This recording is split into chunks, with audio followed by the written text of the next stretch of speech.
Coming at you entirely pre-recorded from my home bat office. This is Brett Miro, also known as Super BrettCon, and this is episode 150 of the Fanboy Podcast. How's everybody doing?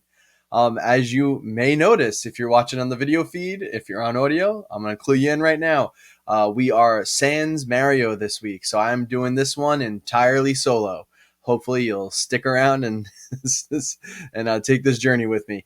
We had a solo episode a few weeks ago with Mario when I couldn't unfortunately make the podcast. We took a week off last week just because it was a slow news week, and Mario being a triple father, I think was just very exhausted.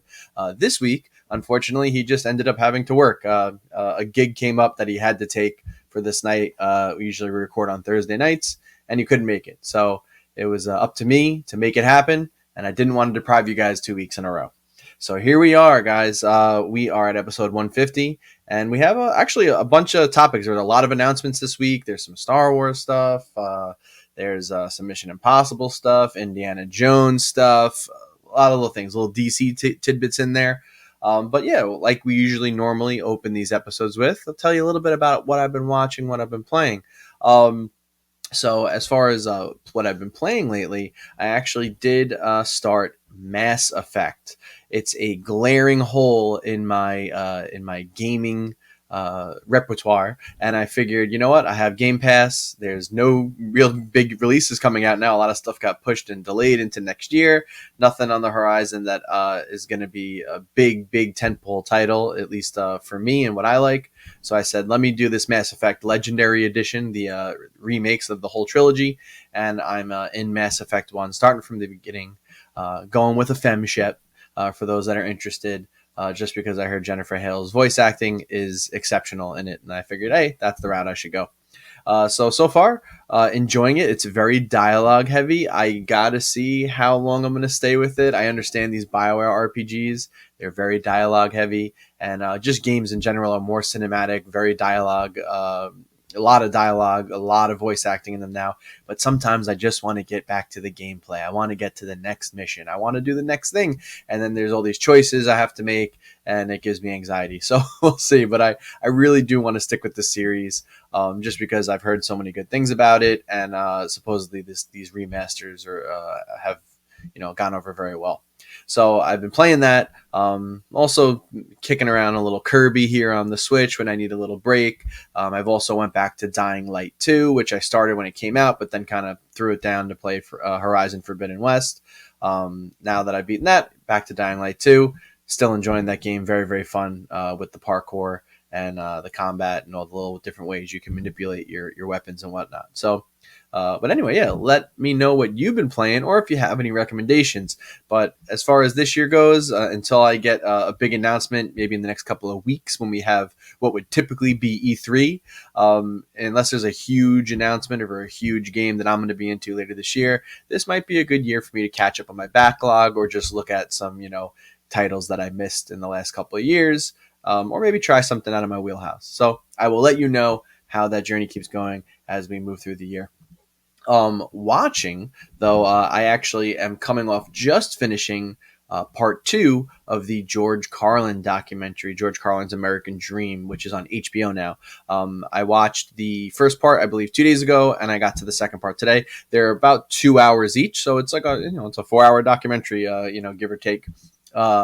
I cannot recommend it enough. If you're a George Carlin fan, it's a must watch. If you're not or don't even know much about him, he's a really fascinating human being, fascinating comedian. I'm so impressed with how many times this gentleman was able to just reinvent himself. Just when, everyone thought he was on the brink of, fading away and falling out, he comes back and just completely changes the game and what he's focusing on and how he's engaging the audience. And it's just incredibly impressive. It's also eerily scary that some of these things he was talking about 20, 30, 40 years ago are still huge topics, going on in with, recent world events in especially in this country in America. So I highly recommend it. I think there's a lot to really parse out of it, and it's really, really well done. It's really engaging and interesting. So, George Carlin's American Dream. It is on HBO Max. Might be on like regular HBO too. I'm not sure. I just have HBO Max now, so I just do it all on there.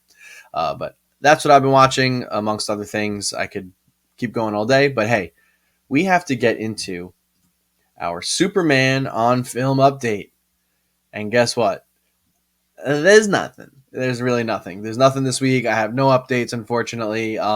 If there was a big update, I'd probably want to wait for Mario anyway, but there's nothing. No Superman on film updates as of right now. I checked at Mario 2 to see if there was anything he's heard, any whispers. Pretty quiet right now, aside from the information we got a few weeks ago that, the Ta-Nehisi Coates script is in, and some of those rumors about, how the script is framed. So still sitting on that.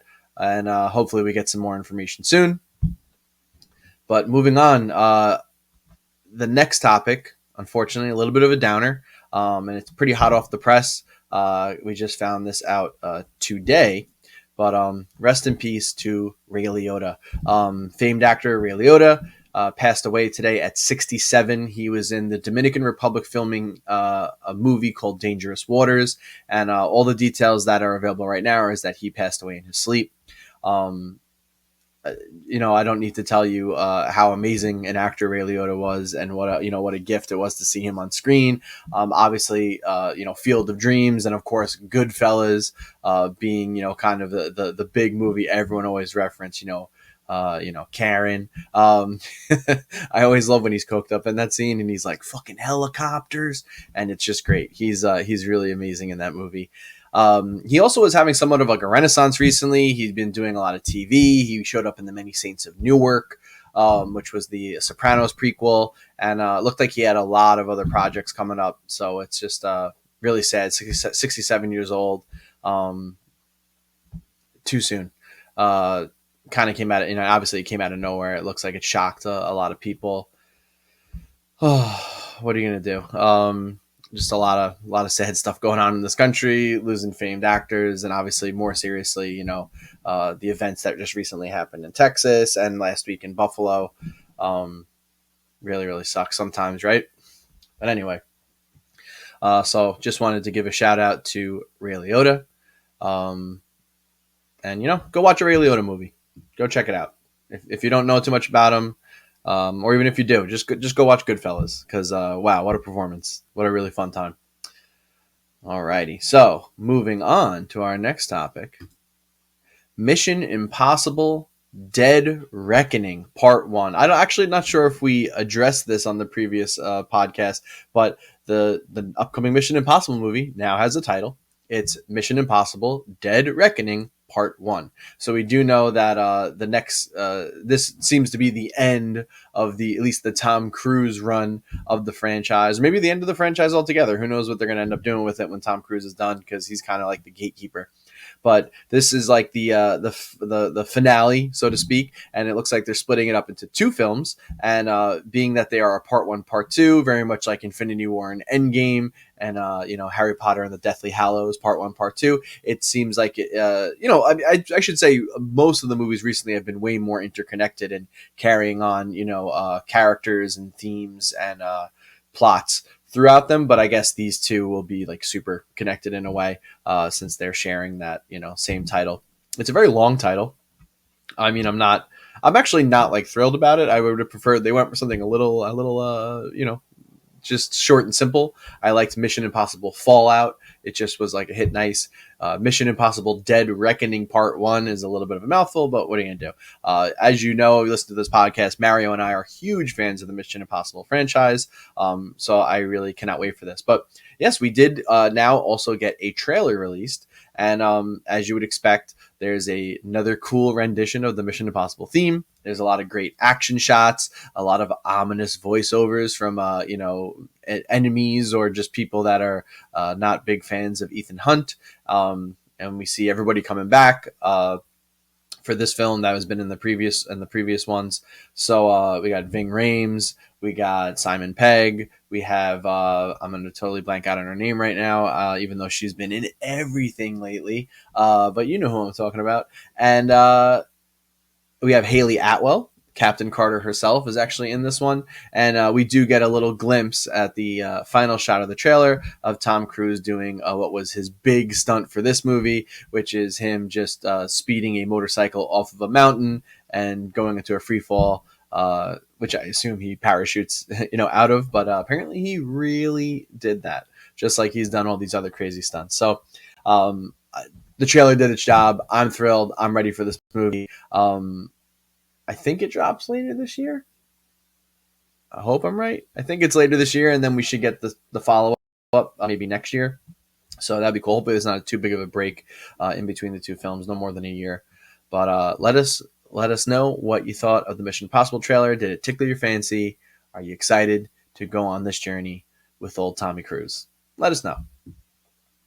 Now, this is thematically kind of linked, since we're kind of getting the end of Ethan Hunt's run, or Tom Cruise's run as Ethan Hunt in Mission Impossible. Our next topic is going to focus on Indiana Jones 5. So they did release a first look at Harrison Ford in Indy 5.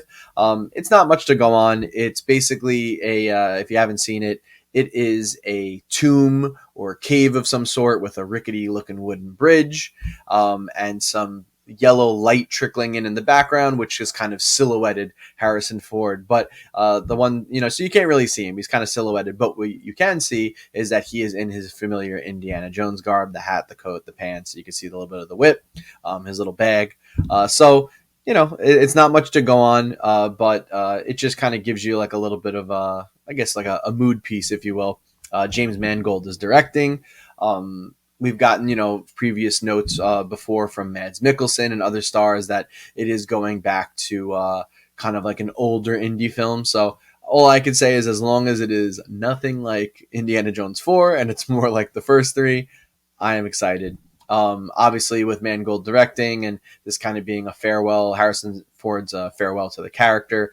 Logan gets thrown around a lot, as this kind of like big, heavy, character exploration.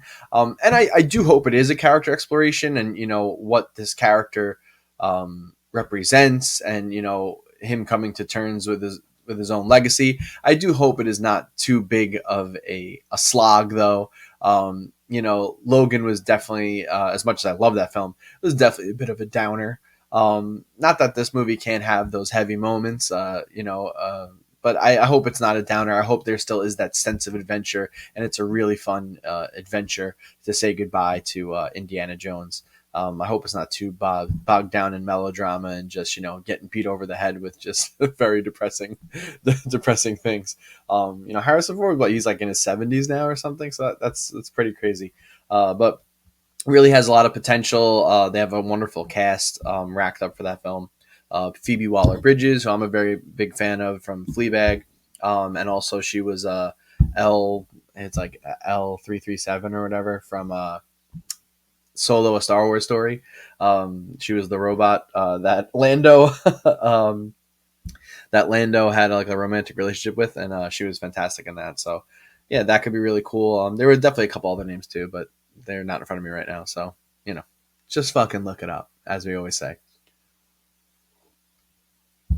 That's Indiana Jones 5, folks. So now, moving on, Sony had a business meeting. Sony, and probably more specifically PlayStation Studios, which is a new studio that they've made to now start developing some of their game properties into TV shows and movies and so on. We've seen, obviously, Uncharted so far. We know there's a Twisted Metal show in development with Anthony Mackie that I believe is scheduled for Amazon, if I'm not mistaken. But today we found out that they are also working on a Horizon TV series for Netflix and a God of War series for Amazon. And for me, less interestingly, a Gran Turismo show, which I would assume is maybe more going to be like a Grand Prix World, what's it called? The Grand Tour, or whatever that other show was that was just like about cars.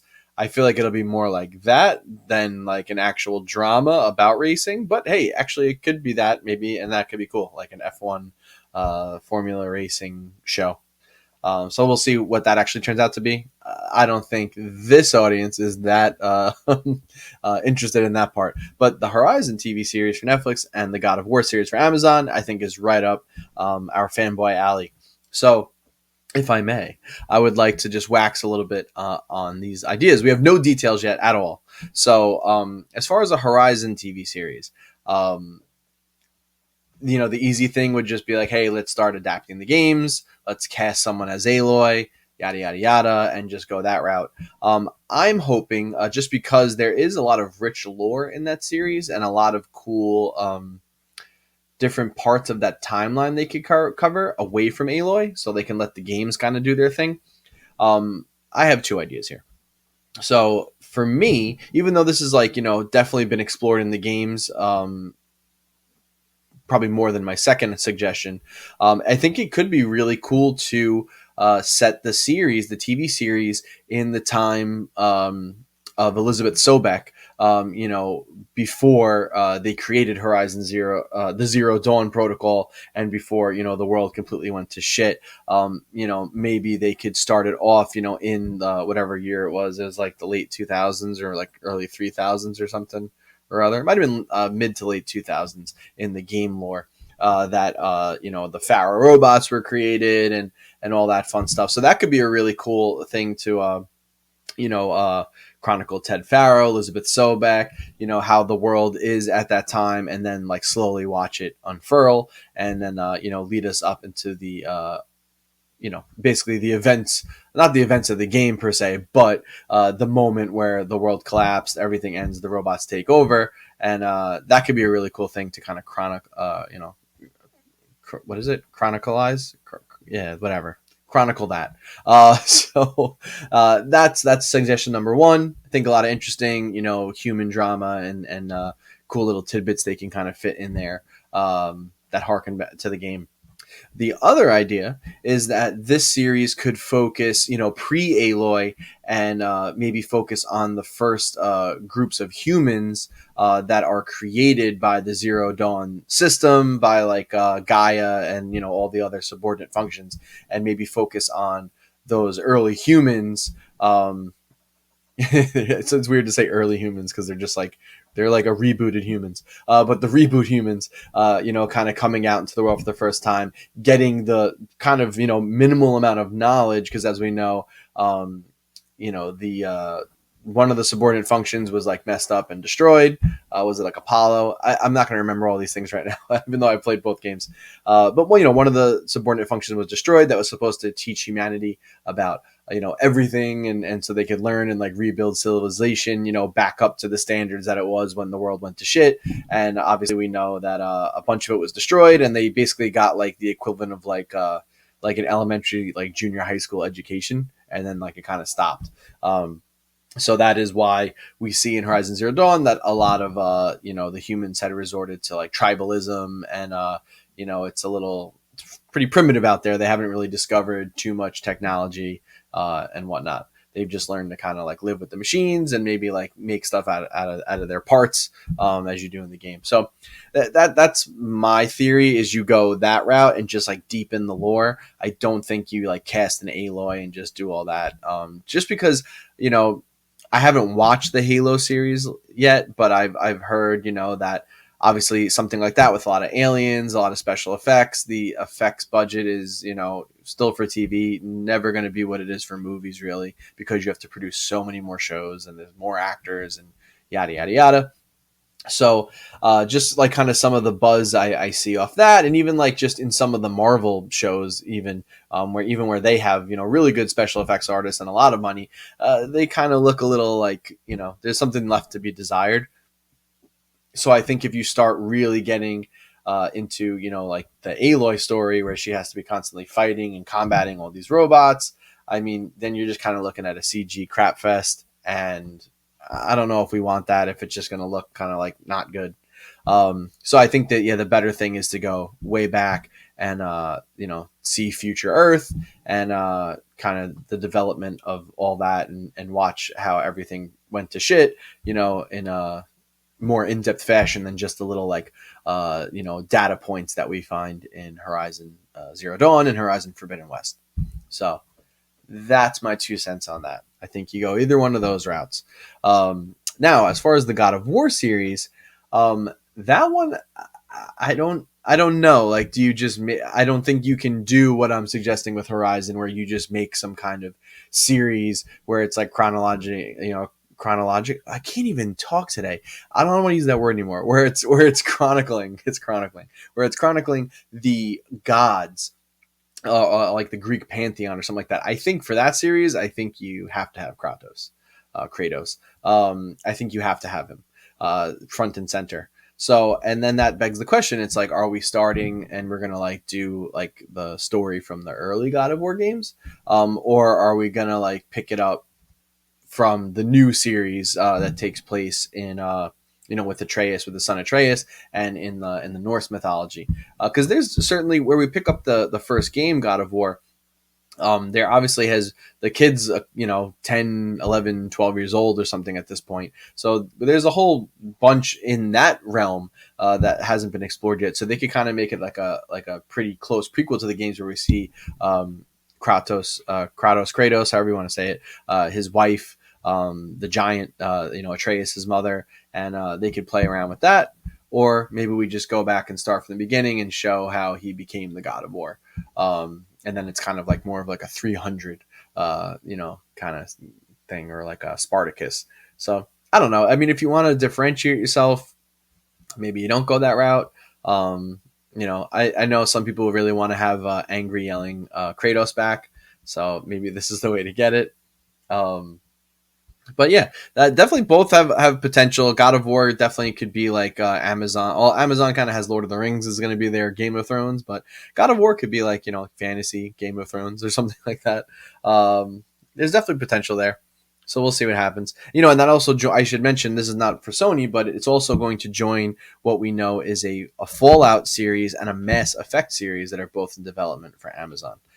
So yeah. Video game series adaptations, whatever, they're coming. They're here to stay, and they're coming big. Sony looks like they are ready to invest some. I mean, that's two of their biggest franchises, arguably, is Horizon and God of War. And we already have a Last of Us series in development at HBO. It's filming. It's going to release next year. I think we're looking at like spring 2023 is what the rumors are, even though they haven't announced anything yet, and we haven't seen any actual footage. So yeah, Sony already, and then they just did Uncharted. So they are like they are totally in this. I don't know. Let me know what you think. Are you happy that these games are getting TV series? Would you rather them be a movie? Do you agree with my suggestions on where they should place these games in the timeline, or what story they should tell? Do you have your own ideas? I would love to hear them. I always love speculating on this stuff. It's very, very fun. So please let me know. But that's Sony. Now, we're going to take a little detour into a galaxy far, far away. And The Mandalorian Season 3. There's a Star Wars celebration going on, so we're getting some announcements. And we got the news that The Mandalorian Season 3 is going to be coming out on Disney Plus February 2023 to continue the adventures of Din Djarin and Grogu. The other things the only other things we really know right now are that obviously Grogu's back. If you watch Book of Boba Fett, you know that they reunited. Spoilers for Book of Boba Fett. They were reunited during that series. Din Djarin is in possession of the Darksaber. Bo-Katan will be returning for Season 3. And apparently there was a teaser that has not been released to the public yet, but there was a little teaser trailer at Star Wars Celebration. And basically they are teasing that Din Djarin will be going to Mandalore. So heavily implying that Season 3 is going to revolve around Mandalore, Bo-Katan, the Darksaber, and essentially, I guess who is the rightful ruler of Mandalore. And we'll get to see, what happened to this planet, because we know all these stories that have been alluded to as far as how the Empire basically turned Mandalore to glass, as they put it. So we'll get to see if it's even like habitable. Is there anything to actually, if they go there, is there anything to like resurrect there? Is there anything? Can they make? Is it livable? Can they really rebuild the Mandalorian society there? So that actually could be a very interesting angle for season 3. Because obviously the first 2 seasons we spent a lot of planet hopping, galaxy hopping. Maybe this will be a little more isolated on the planet, and we get to really go into that geeky lore that Dave Filoni laid down for us in the Clone Wars and all that good stuff. So there's some potential there. I love the Mandalorian. It's like, in my opinion, the best Star Wars stuff ever. And in my humble opinion, it's the best Star Wars stuff of the Disney generation. Maybe my favorite Star Wars stuff ever.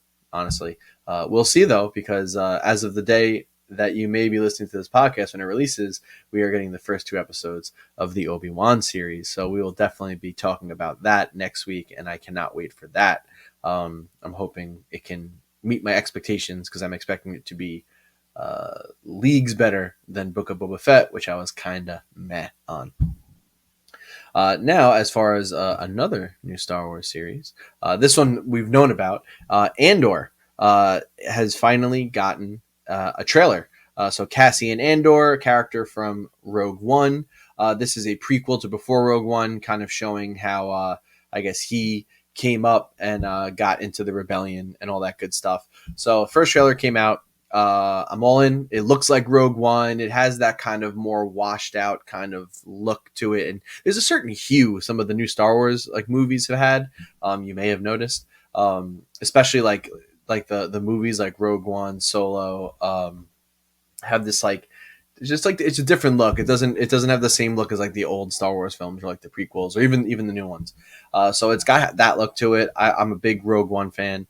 It looks like we'll be seeing some like different aspects of the Star Wars universe, which is very cool. Different cultures.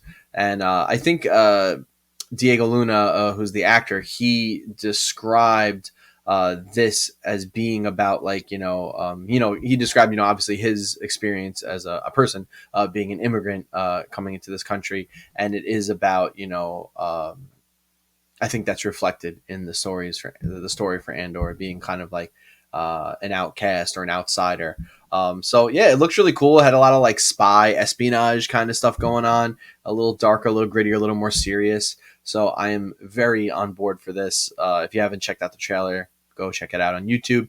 Another interesting tidbit, though, is that they've actually already announced a season 2. So we're getting a 12-episode season 1, and apparently that a 12-episode season 2 is already greenlit, and they're going to start filming that at the end of this year. And supposedly season 2 is going to chronicle the 4 years 4 years before Rogue One and leading up to like where we see him at the beginning of Rogue One. So I'm assuming this first season might chronicle a little more of his like earlier life and upbringing possibly, and some of his like young adult adventures. And then as we get into season 2, that'll be like a little closer to the Andor that we see in Rogue One, and kind of play a little more into that. That's my 2 cents based on the information we have. But yeah, I think this is a really exciting series. Looks pretty cool.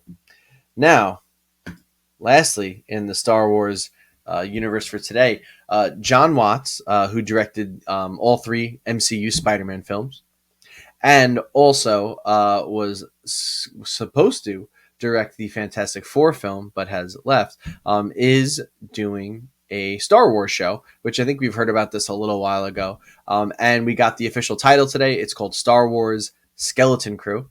We got some casting news. Jude Law is going to be playing a what they say is an important character in the TV series.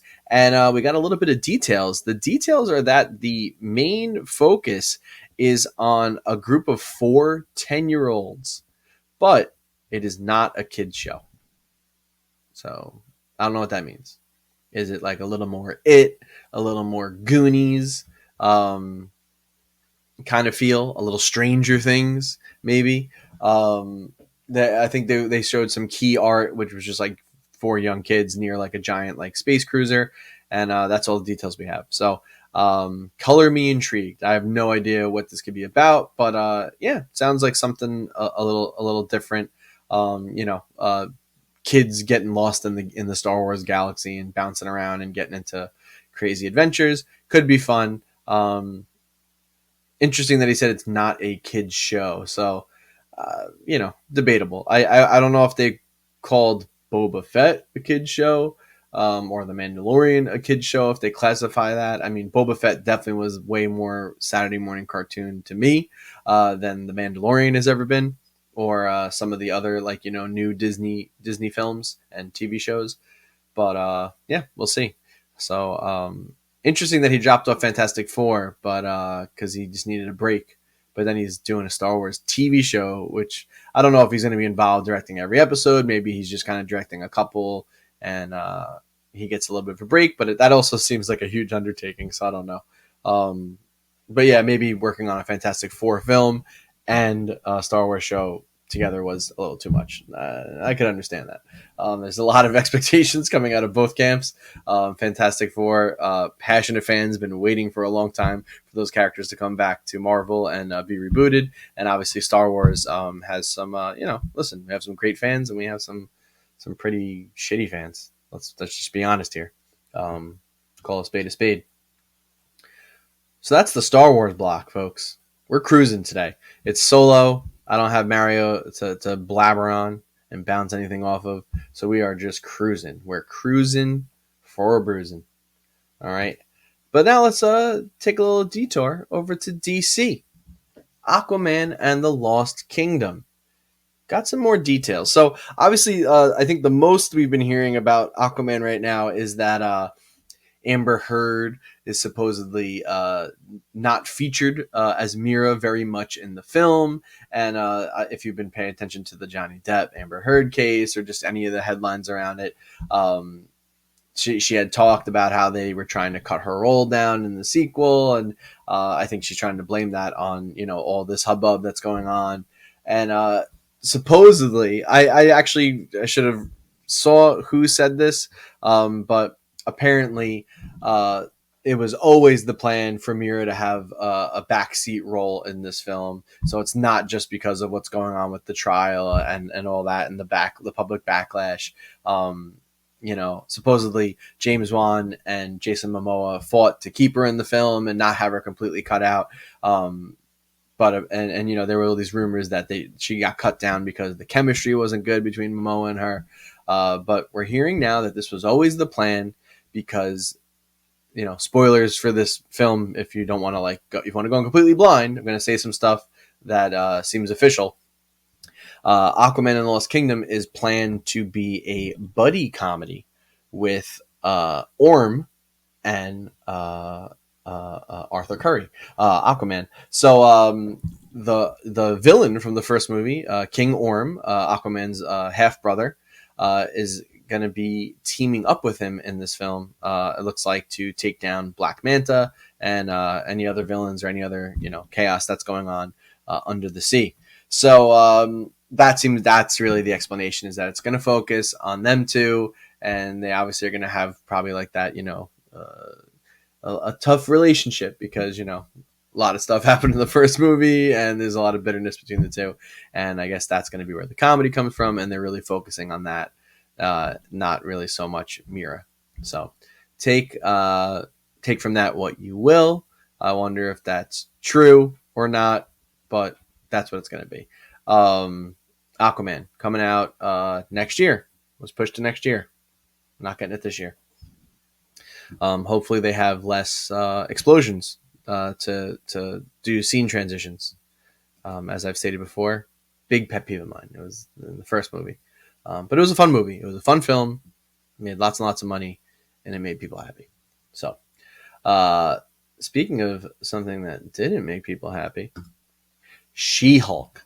So, in the past 2 weeks, we finally got I shouldn't say our first look, because remember, we got the first look of what She-Hulk looked like on a fucking cup. A Slurpee cup or something, whatever it was. A thermos. Even better. So, but we got our actual first look in motion of She-Hulk. We got a teaser trailer. And, it has that Marvel vibe to it. What I expected.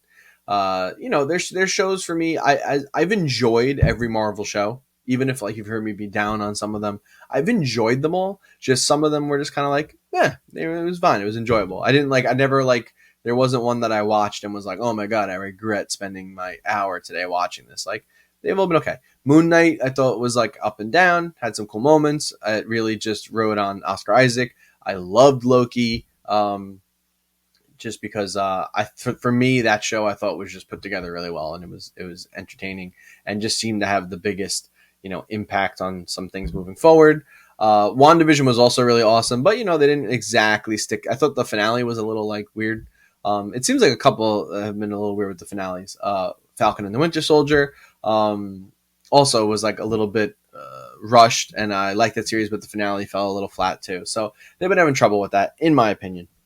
But we got the first look. It's actually Mark Ruffalo is in it, and he's like teaching Tatiana Maslany, who is She-Hulk, Jennifer Walters, or Jessica Walters. Jessica Walters or Jennifer Walters? Jessica Walters. And is teaching her how to like activate the powers and use it. The CG was a big conversation.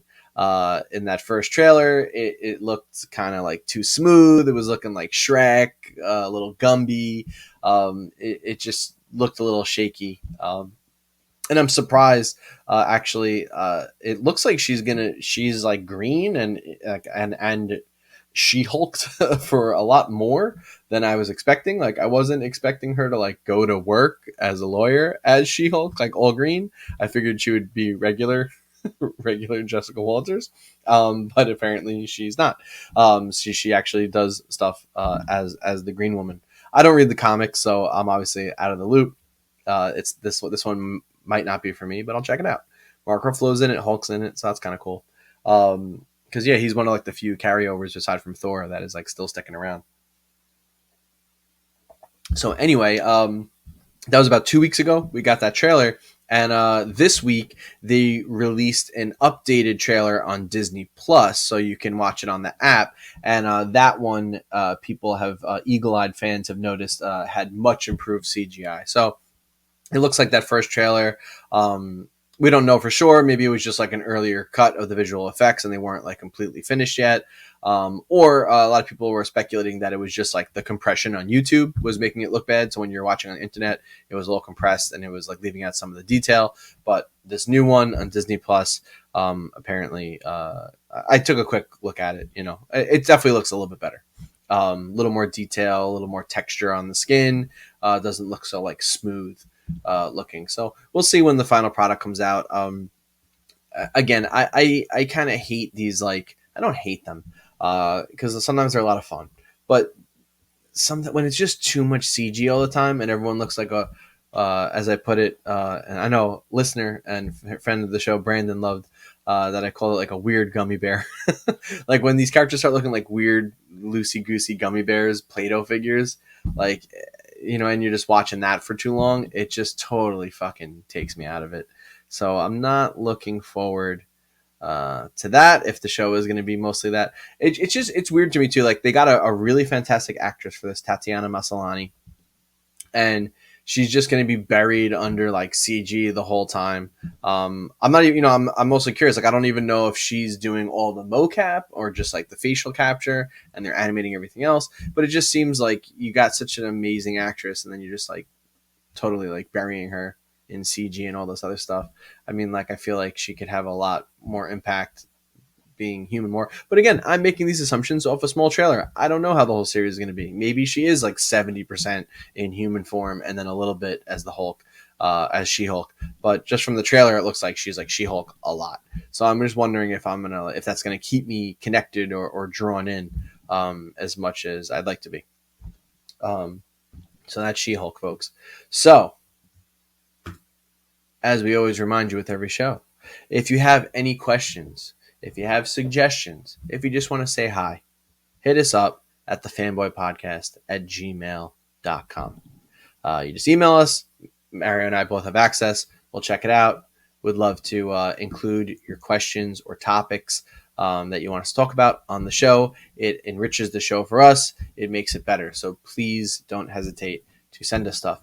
I also should mention, If you haven't already, please subscribe to our YouTube channel. Please subscribe to the podcast. Please leave us a review. The review helps the algorithm, or even a comment. If you comment, you leave a review, comment on YouTube, leave a review for the podcast on whatever your favorite podcast service is. It helps with the algorithm. It helps get the show in front of other like-minded individuals. It helps it come up in search more because it's seeing that the show is being engaged with, and then they suggest it to other people, and then we can grow this bad boy out and make it bigger.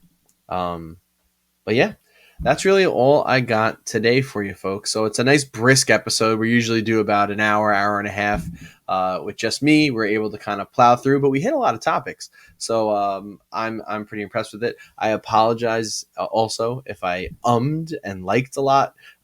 This is actually my first time. I shouldn't say my first time. I may have done a solo Play It Loudcast if you used to listen to me on my video game podcast, but this is like my first time running the show on its own and having to kind of manage all of our little banners and things. Usually Mario handles that, and this was also a very last minute thing. So I thank you for bearing with me as I meandered and babbled a little bit through this podcast. But I hope you really had a good time listening, and I hope you will come back. Next week, we should be good to go. Mario will be back, and we'll be back. And I said back how many times now? We will return to our, regularly scheduled program and the way we normally do things. But yeah, really, thank you for your support. Thank you for listening. I love doing this every week. And I will get better. I will stop saying so much. I will stop saying like so much. I will stop not being able to say the word chronicling. And, until next time, life is chaos. Stay fanboy. Adios.